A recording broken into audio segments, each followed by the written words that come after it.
நானு 2010 கட்சி ஆரம்பிச்சேன். இப்ப 26 வரைக்கும் வந்து 26 தேர்தலில் நிக்க போறேன். ஆனா என்ன பிரயோஜனம்? அம்மன் ஜல்லிக்கு பிரயோஜனம்டா. ஸ்டீல் சாமா வச்சு மட்டை அடிக்க போறேன்.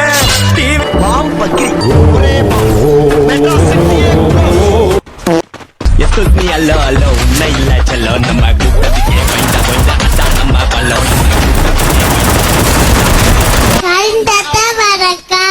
ஸ்டாலின் தாத்தா சரிங்க மாமா. சரியா இருக்குடா, அண்ணன் எடுத்துக்கிட்டேன்.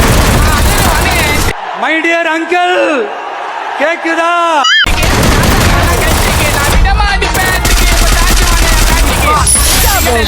Double takedown.